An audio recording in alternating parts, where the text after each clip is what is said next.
Have you noticed something kind of interesting happening in the economy lately? There's this massive shift going on, a real change in what we all think is valuable. We're moving away from an economy that's all about function, what things do, and into something totally new, the IP economy. And today, we're going to break down exactly what that is and why it matters.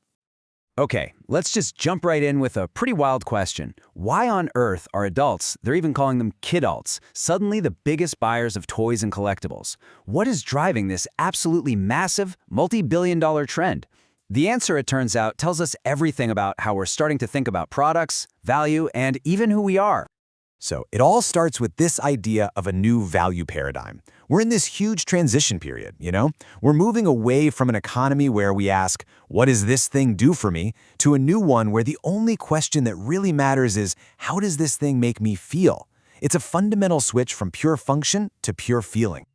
At the very heart of all this is a concept called symbolic consumption. Now that sounds academic, but it's actually super simple. It's the idea that we buy stuff less for its practical use and way more for what it says about us. This is the engine that's driving this entire IP economy. It's the reason a little vinyl figure can suddenly be worth more than a really useful piece of technology. So what's causing this tidal wave? Well, it's a few things all hitting at once. In places with rapidly growing economies, you've got this huge symbolic consumption gap, a new generation that's desperate for ways to express their identity.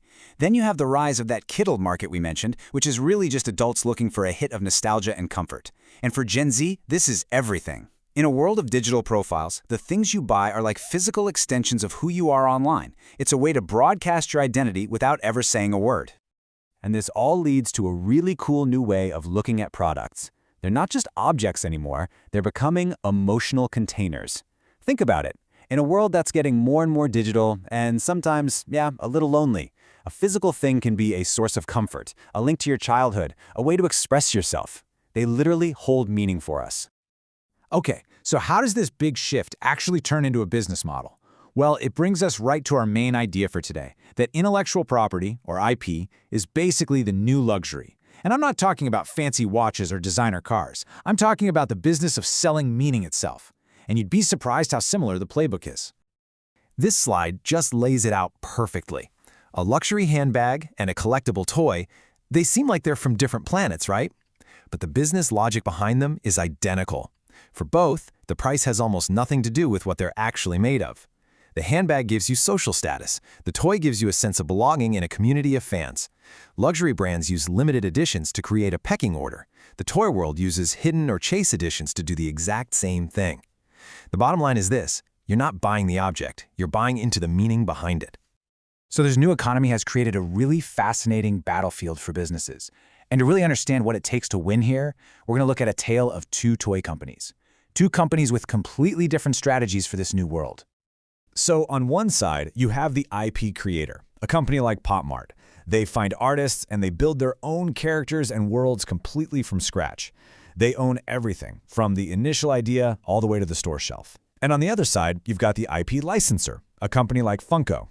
They basically rent popular characters from huge brands like Marvel or Star Wars and pay them royalties. So one company is building value from the ground up, and the other is borrowing it. So how did those two different strategies work out? Well, for the IP creator, the results have been, frankly, explosive. In the first half of 2025, Pop Mart's revenue just shot up by an incredible 204.4% year over year. That's not just growth, that's a rocket ship. Meanwhile, the IP licensor model, well, it's telling a very, very different story. In that same time frame, Funko's revenue fell by almost 22%. The contrast couldn't be more stark. So what is the real reason for this massive gap? Okay, let's put the numbers right next to each other. We see that insane difference in growth, but now look at that last column, gross margin. This is the key.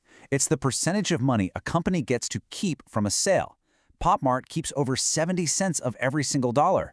Funko? They only keep about 32 cents. This chart makes that financial reality impossible to miss. That huge gap in how much money they make, that's the cost of licensing. That's the price you pay when you don't own the idea. A massive chunk of your money goes straight out the door to someone else. Owning your IP isn't just about being creative. It's a massive financial advantage.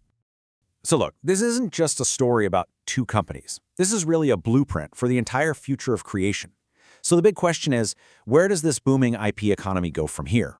First, let's just talk about the sheer scale of this thing. The global art toy market alone is projected to hit over $42 billion by 2025. Now, to put that in perspective for you, that is bigger than the entire global music industry.